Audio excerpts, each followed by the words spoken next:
जय गुरुदेव। और आज का जो विषय है बहुत महत्वपूर्ण विषय है। और विषय ये है कि हम भगवान से कितने दूर हैं और परमात्मा के कितने नज़दीक हैं। ये व्यक्ति को स्वयं का अंदाज़ा होना चाहिए कि हम परमात्मा कितने दूर हैं और कितने नज़दीक हैं। इस बात का ज्ञान होना बहुत ज़रूरी है। और मैं अपने पुराने वीडियो में इन बातों को कह चुका हूँ और कम शब्दों में कह चुका हूँ, लेकिन व्यक्ति की समझ में नहीं आता है। एक अलग बात है। कल हमारे परसों गुरु पूर्णिमा जो सावन की जो पूर्णिमा थी, और तो उन्होंने ये शब्द को दोहराया कि मैं गुरु होकर हार गया, क्योंकि मैं तुमको परमात्मा के नज़दीक ले जाने में असमर्थ रहा। मैंने पूरा प्रयत्न किया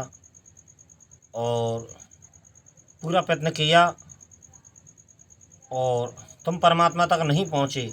मैं परमात्मा तक तुमको नहीं ले जा सका। मेरे शब्द तुम्हें स्वीकार नहीं हुए और मैं तुमको वहाँ तक नहीं पहुँचा पाया। तुमने मेरी बात मानी नहीं। और गुरु इस बात को कहे कि मैं हार गया, ये कितनी बड़ी बात होती है। बहुत बड़ी बात होती है। मेरे लिए बहुत बड़ी बात है। ये मेरे लिए बड़ी बात इसलिए है कि गुरु कहता है मैं हार गया, और साधारण मनुष्य कहता है कि मैं हारना चाहता नहीं हूँ। मैं कैसे हार जाऊँगा?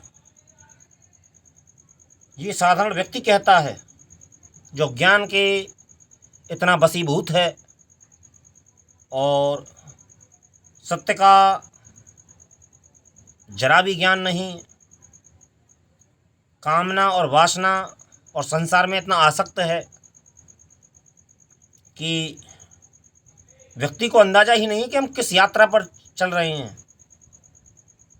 अंतर चेतना हमारी 24 घंटे एक आनंद की लहर में, और 24 घंटे यह कहती है कि मुझे आनंद चाहिए, मुझे आनंद चाहिए, मुझे शांति चाहिए, मुझे सुख चाहिए। सुख पाना कोई बड़ी चुनौती नहीं है इस जगत में। सुख पाना कोई, वैसे तो मेरी समझ से तो कोई बड़ी उपलब्धि नहीं है, और बड़ी उपलब्धि है भी है, क्योंकि यही तो यात्रा है। सुख दुख की यात्रा जो है हमारे जीवन की, हमें गरुड़ पुराण में कहा जाता है, जब हम गर्भ में होते हैं कि उस समय जो जीव जो पेट में जो होता है, जो बालक जो होता है, या फिर जीव कहो या फिर जो आत्मा जीवात्मा कहो, जो सही धारण करके गर्भ में रहती है, उस समय वो पूरी चेतन रहती है। 7वें महीने के बाद में 7वें महीने के बाद में पूरी चेतन हो जाती है, और उसको पूर्व कर्म का भी ध्यान रहता है और परमात्मा का भी ध्यान रहता है। उसे पूर्व कर्मों का भी ध्यान रहता है, और वो उस दर्द से छटपटाता है, और वो ये प्रार्थना भी करता है कि हमको इस गर्भ से बाहर निकालो, क्योंकि वहाँ माता जो होती है वो भोजन भी करती है, नमक मिर्च भी खाती है, वो सारी चीज़ें करती है। और सारी चीज़ें करने के साथ साथ में उस जीव को जो गर्भ में होता है उसे बड़ा कष्ट होता है। और ऐसा कहा जाता है, सिम्हा पुराण में ऐसा कहा गया है कि जो ज़्यादा सौभाग्यशाली होता है वो 7वें महीने में ही बच्चा जन्म ले लेता है। जो संस्कारवान हो, जो संस्कार युक्त हो, तो वो 7वें महीने में बच्चे जन्म ले लेते हैं, और ये जीव ही जाते हैं। तो पूर्ण भाग्यवान है वो बालक। ऐसा माना जाता है कि पूर्ण भाग्यवान है वो बालक, क्योंकि 7वें महीने में उसी बच्चे का जन्म होता है अक्सर जो भाग्यवान हो। और ये तो परमात्मा का एक संस्कार है। ऐसा भी होता है कि 7वें महीने के बच्चे मृत्यु को प्राप्त भी हो जाते हैं, ऐसा भी देखा गया है। लेकिन शिव महापुराण के अनुसार 7वें महीने में ही चेतना जागृत होती है, क्योंकि जो अंदर का जो भूण है, जो जीवात्मा है, वो प्रवेश कर जाती है और पूरा शरीर आकार ले लेता है और चैतन्यता जागृत हो जाती है। तो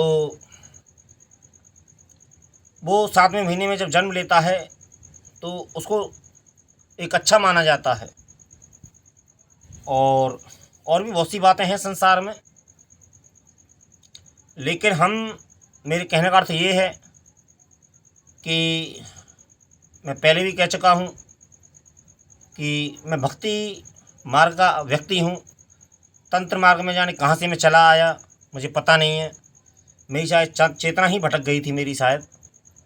और परसों गुरु पूर्णिमा के दिन 19 तारीख के रक्षाबंधन के दिन अपने गुरुदेव के आश्रम पर जाने का सौभाग्य प्राप्त हुआ।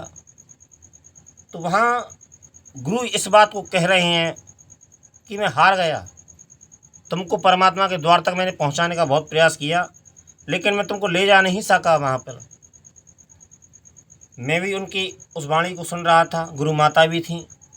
ये मेरा सौभाग्य है, बहुत दिनों के बाद में गुरु माता का दर्शन हुआ। और जब गुरुदेव ने यह कहा कि मैं हार गया, तो एक अजीब सी बेचैनी, एक अजीब सा मन में खेद कि गुरुदेव ऐसा कह रहे हैं। उनका और भी संदेश था,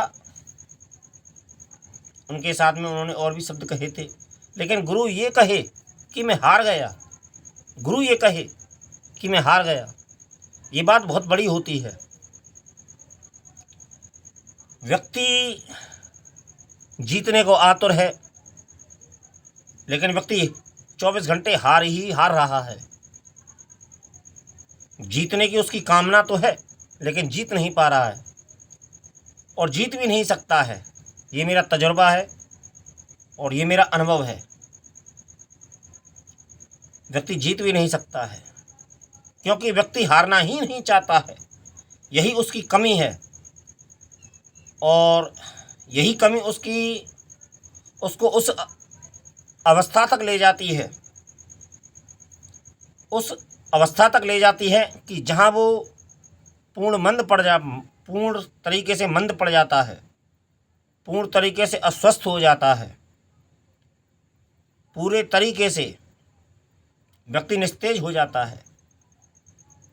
कुछ लोग कहते हैं कि धर्म कर्म तो बुढ़ापे का काम है।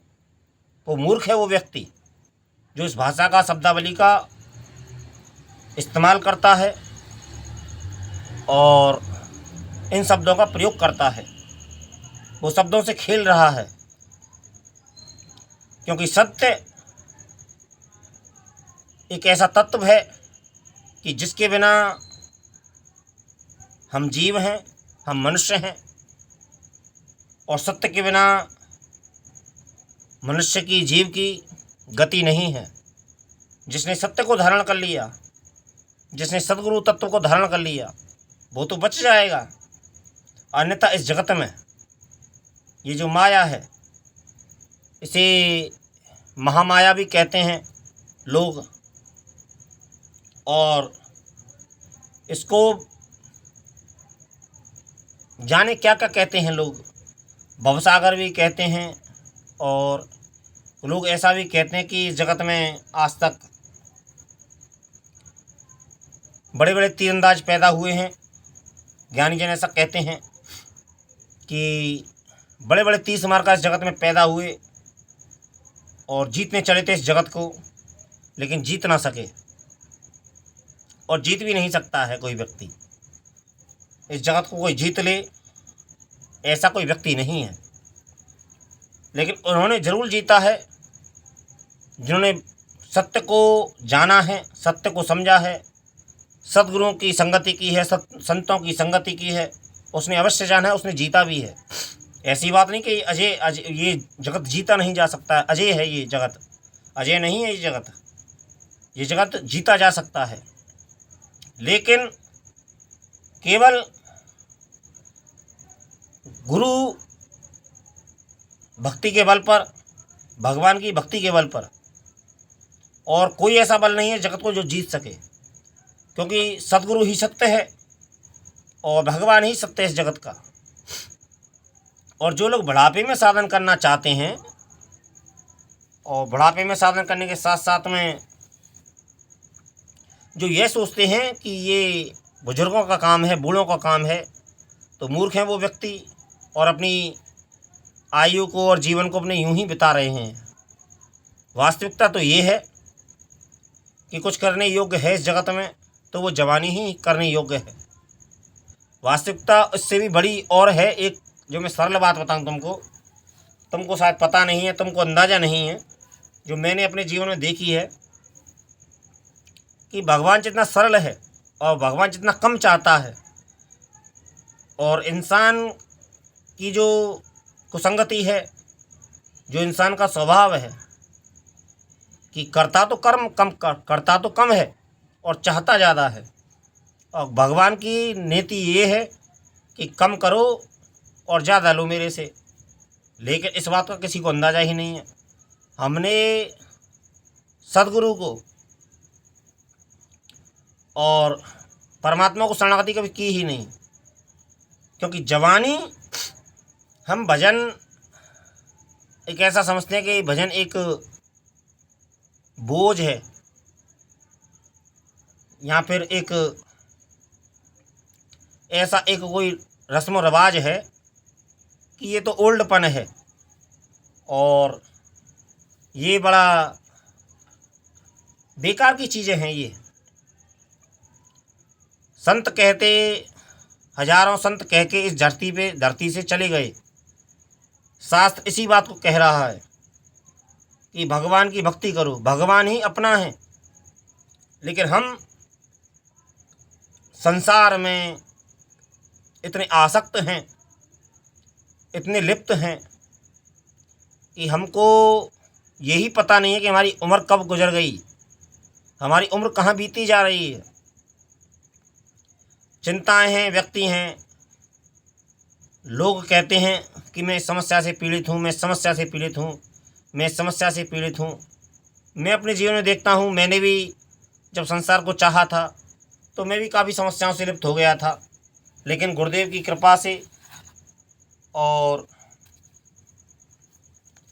गुरुदेव की कृपा से बचपन में गुरुदेव का साथ मिल गया।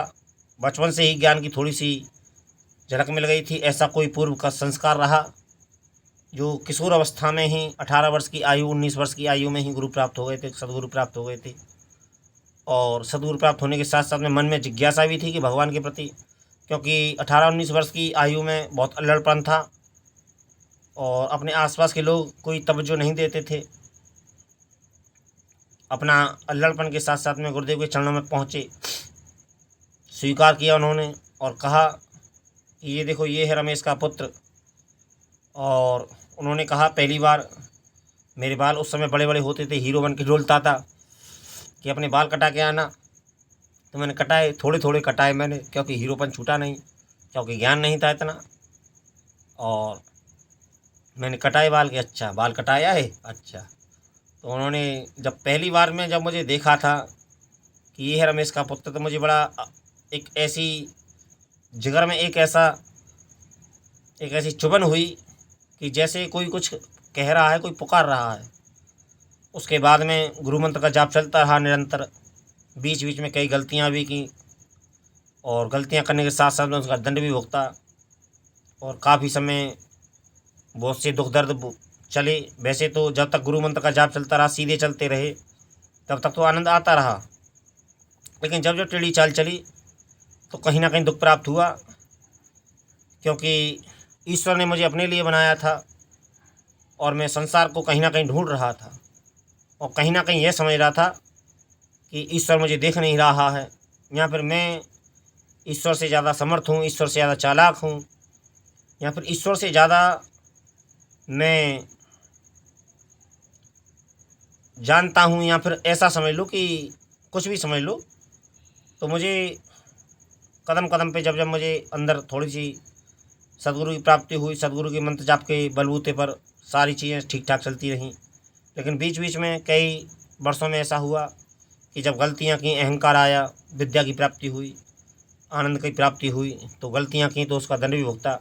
लेकिन फिर भी जानबूझ के जब समझ आई कि गलती हमसे हो रही है, जब यह एहसास हुआ कि गलती हमसे हो रही है और हमने गलती अपनी स्वीकार की, जब हमने अपनी गलती स्वीकार की तो कहीं ना कहीं उन्होंने क्षमा भी किया। उसके बाद में फिर आगे साधना बढ़ती रही और साधना बढ़ने के साथ साथ में फिर आनंद की प्राप्ति हुई, आनंद की लहर फिर मन में एक अंदर दौड़ी। और फिर इसी तरीके से 2-3 बार ऐसा झटके मिलते रहे, क्योंकि संसार है, आ सकते हैं और अपने आप को ज़्यादा होशियार समझते हैं हम। वास्तविकता ये है कि हम होशियार नहीं हैं, हम बहुत बड़े बेवकूफ़ हैं। वास्तविकता तो ये है, जहाँ तक मैं समझता हूँ। अहंकार व्यक्ति को इसलिए होता है क्योंकि व्यक्ति एक तो नंगापन बहुत करता है। व्यक्ति अपने आप को ही सब कुछ समझता है। परमात्मा एक ऐसी सत्ता है, लोग कहते हैं कि उसकी मर्जी के बिना पत्ता भी नहीं हिलता है, ऐसा लोग कहते हैं। ऐसे लोगों के बीच में विचार हैं लोगों के, ऐसा मानना है। और दूसरी ही तरफ उस गलत कार्य को कर रहे हैं और ऊपर वाला दंड दे रहा है, लेकिन उस चीज़ को नहीं मानने के लिए तैयार है कि ये ऊपर वाले का दंड है। एक लोगों की मान्यता स्वार्थ के वशीभूत, लोगों की मान्यता कर्म का भेद ना समझना, सत्य का ज्ञान ना होना, परमात्मा की भक्ति ना करना। परमात्मा की भक्ति करते हैं तो स्वार्थ से करते हैं। स्वार्थ कोई बुरी चीज़ नहीं है। अपना हित सोचना, अपनी कामना की पूर्ति सोचना कोई बुरी बात नहीं है, लेकिन किसी दूसरे के नीचे, दूसरे का तो बुरा मत करो, किसी दूसरे के साथ में कपट तो मत करो, दूसरे को दुख तो मत पहुंचाओ। इतनी बातों को हम जितना इस शरीर का ख्याल रखते हैं, हमने अक्सर देखा होगा, आपने भी देखा होगा, आप स्वयं भी करते होंगे इस चीज़ को, कि जब कोई शादी प्रोग्राम होता है, जन्मदिन का कोई प्रोग्राम होता है, या फिर कोई जस्टोन होता है, या फिर कोई भात छोचक वगैरह होते हैं, ऐसे अनेक अनुष्ठान हमारे समाज में होते हैं, घर परिवार में होते हैं। तो वहाँ हम बन ठन के किस प्रकार से एकत्र रहते हैं, उस टाइम मतलब उस टाइम को हम अपने आप को ओपन करना चाहते हैं। ओपन करने के साथ साथ में हम यह दिखाना चाहते हैं कि हम सब तुमसे आगे हैं, सुंदर हैं, हम पैसे वाले हैं। बहुत सी हम ऐसे झूठा कल्चर दिखाते हैं, झूठा। मैंने बहुत देखा है अक्सर करके, क्योंकि मैं जाता हूँ कभी भी, तो मेरा जो अपना स्वभाव है कि कहीं भी जाता हूँ तो जब मुझसे भी कहा जाता है कि घर में अपना आते हैं, निमंत्रण आते हैं, तो मुझसे भी कहा जाता है कि वहाँ चले जाइए कि पहले यार तो मैं हर जगह जाता नहीं हूँ, और जाता भी हूँ तो मैं यूँ ही चला जाता हूँ। कोई ऐसा विशेष कल्चर मेरे जीवन में है नहीं और मुझे ये चीज़ें पसंद भी नहीं है। लेकिन हाँ, कभी कभी ऐसा मन भी करता है कि चलो आज थोड़ा सा सही ठीक ठाक कर लो अपने आप को। और तो हमारे अंदर हम जब जितना हम बाहर की तरफ देखते हैं, कभी हमने अपने अंदर की तरफ देखा है कि अंदर हमारे क्या है, हमारी आत्मा हमारी क्या पुकार कर रही है। हमारी आत्मा जो है वो परमात्मा की पुकार करती है, लेकिन हम इस चीज़ की तरफ ध्यान नहीं देते हैं। हमारे अंदर जो बेचैनी है, हमारे अंदर बेचैनी ही इसी बात की है कि हम शरीर की तरफ ज़्यादा ध्यान देते हैं, हम समाज की तरफ ज़्यादा ध्यान देते हैं कि लोग क्या कहेंगे। और लोग तो हमेशा कहेंगे, लोग तो कहने के लिए ही बने हैं। लोग तो किसी भी परिस्थिति में जो लोग वो तो हर परिस्थिति में कहते ही रहेंगे और उनका कहने का स्वभाव है। समाज तो कहने के लिए ही बना है, क्योंकि समाज माया से प्रेरित है। समाज की रीति रिवाजों से प्रेरित है। समाज की रीति रिवाज कोई बुरी नहीं है। समाज की जो रीति रिवाज हैं, समाज का जो अपना पोषण है, समाज का जो अपना कर्तव्य है, वो समाज के हिसाब से ठीक है। लेकिन हम किस तरीके से चल रहे हैं, क्योंकि समाज के कर्तव्यों को निभाना भी अपना एक जिम्मेदारी है। ऐसी बात नहीं कि हम इस जगत में आए हैं तो इस संसार को त्याग दें। संसार को त्यागने की बात नहीं कही जा रही है। ना तो मैं ऐसा कहता हूँ और ना ऐसा ही संतों ने कहा है और ना ही ऐसा शास्त्र कहते हैं। हमें संसार को त्यागना नहीं है और ना ही हम संसार को त्याग सकते हैं। संसार के बिना ये शरीर रह ही नहीं सकता है, क्योंकि शरीर को सबसे पहली जो ज़रूरत होती है भोजन, भोजन इस संसार से ही प्राप्त होता है। हमारा जो कर्तव्य है, कर्तव्य दो बिंदुओं में टिका हुआ है, एक बाहरी संसार और एक आंतरिक संसार। हमें बाहर अपने कर्तव्य निभाने हैं और जो हमारे अंदर चेतना है वो हमें परमात्मा की ओर ले जाना है। एक ही बुद्धि है हमारे पास में, और मन दो कहे जाते हैं, एक अंतर्मन कहा जाता है, एक बाहरी मन कहा जाता है। बुद्धि एक है और मन दो कहे जाते हैं, और इंद्रियां तो वही एक एक हैं, कान है, नाक है, मुंह है, जीवा एक है। लेकिन वो दो प्रकार के शब्द बोलती है जीवा जो है, कि एक तो कोई अपना आ जाता है तो प्रेम से बोलती है, और कोई दुश्मन आ जाता है तो क्रोध से बोलती है। और जब हमारा अपना मतलब होता है तो हम प्रेम से बोलते हैं, और जब हमें मतलब निकल जाए तो हम अलग शब्दों के इस्तेमाल करते हैं। एक ही जीवा है लेकिन शब्द दो प्रकार के हैं। कहने का अर्थ ये है कि हमें अपने अंतर मन में परमात्मा की कितनी ज़रूरत है। ये सभी जानते हैं कि कोई साथ नहीं देता है, बुरे वक्त में कोई साथ नहीं देता है, और देगा भी क्यों। जब तक तुम्हारे पास में संसाधन है, धन है, मौजूद है, जब तक तो तुम्हारा सभी साथ दे सकते हैं। लेकिन बिना धन के तुम्हारा कोई साथ नहीं देगा इस जगत में, ना तुम्हारे अपने सगे संबंधी, खास करके सगे। पराई की तो बात ही छोड़ो, पराई की भाषा अलग होती है। और तुम्हारे स्वयं जो सगा खून है वो भी तुमको इतना कचोड़ता है, और वही सबसे ज़्यादा टॉर्चर करता है। लेकिन ये भी सत्य है कि तुमको जितना भी देता है वो अपना ही देता है, क्योंकि जीना तो हमें अपनों के लिए ही है। तो कहने का अर्थ ये है, हो सके मेरी बात पूरी ना हुई हो, और बात पूरी हो जाए तो वो बात ही क्या जो बात पूरी हो जाए। लेकिन कहने का अर्थ मेरा केवल इतना है, और मतलब केवल इतना है कि हम परमात्मा की ओर कितने अग्रसर हैं और संसार की ओर कितने अग्रसर हैं। हम समाज को कितना समय दे रहे हैं और अपने आप को कितना समय दे रहे हैं। हमारी ज़रूरत परमात्मा है, और परमात्मा होने के साथ साथ में हम परमात्मा को शायद बहुत समय देते ही नहीं हैं, और देते हुए तो बहुत कम देते हैं। और परमात्मा को समय क्या देते हो? अपने आप को समय दो, अपने आप को। परमात्मा का तो केवल नाम चलता है, लेकिन जीते तो हम अपने लिए हैं। सुख तो हम अपने लिए पाना चाहते हैं ना, आनंद तो हम अपने लिए पाना चाहते हैं ना। हम परमात्मा के लिए कुछ नहीं करते हैं। हम परमात्मा को याद करते हैं ना, परमात्मा के लिए कुछ नहीं कर रहे हैं। हम कर तो अपने लिए रहे हैं। हम अपने लिए सुख खोज रहे हैं, आनंद खोज रहे हैं, और जो साधन है, जो घर है, मकान है, धन है, दौलत है, अपने लिए ही तो खोज रहे हैं। हम परमात्मा के लिए कुछ नहीं कर रहे हैं। परमात्मा को हम कुछ नहीं दे सकते, परमात्मा के लिए हम कुछ कर ही नहीं सकते हैं। वास्तविकता तो ये है कि हम जितना भी करते हैं अपने लिए करते हैं। हम परमात्मा का भजन जो करते हैं वो अपने लिए करते हैं, हम परमात्मा के लिए नहीं करते हैं। परमात्मा को हमारी ज़रूरत नहीं है। परमात्मा तो हमसे बहुत दूर है, और हमारी कोई ज़रूरत नहीं है परमात्मा को। परमात्मा तो केवल इतना कहता है कि ये जो मेरी माया है, ये जो मेरी माया है, ये मेरी माया है, तुम्हारी माया नहीं है। लेकिन व्यक्ति की समझ में ही नहीं आता है, वो इसे अपनी माया समझता है। वो सोचता है कि इस चीज़ को प्राप्त कर लूँगा तो सुख प्राप्त हो जाएगा, इतनी धन दौलत इकट्ठी कर लूँगा तो प्राप्त हो जाएगा। लेकिन ये तो उसके ऊपर इच्छा के ऊपर निर्भर है कि तुम्हारी योग्यता कितनी है, तुम्हारा कर्म कितना है, तुम्हारा सत्कर्म कितना है कि जो तुमको इतना प्राप्त होगा। तुम सोच तो सकते हो कि तुम करोड़पति हो जाओ, लेकिन तुम्हारे अंदर योग्यता कितनी है, तुम्हारे अंदर क्षमता कितनी है। तुम कर्म तो करते हो गलत, और चाहते हो कि करोड़पति बन जाओ, तो करोड़पति बन भी जाओगे तो वो 2 मिनट में तुमसे छीन लेगा। क्योंकि हवाएं उसके इशारे से चलती है ना इस दुनिया में। पत्ता उसके इशारे से चलता है, पत्ता उसकी मर्जी से ही तो हिलता है इस दुनिया में। इस बात का तुम्हें अंदाजा ही नहीं है। तुम तो ये सोचते हो कि मैं आज ऐसा कर दूंगा तो कल वैसा हो जाएगा, आज मैं कल ऐसा कर दूंगा तो परसों वैसा हो जाएगा। तुम योजना लेके चल रहे हो, वो योजना को तुम्हारी 2 मिनट में भंग कर देता है। तो तुम्हारा किसी व्यक्ति पे पैसा चाहिए और तुम ये सोच रहे हो कल ये मुझे उसने कहा कि मैं तुमको कल पैसा दे दूंगा, और तुमने योजनाएं बना ली अपनी कि ऐसा ऐसा हो जाएगा, ऐसा ऐसा हो जाएगा।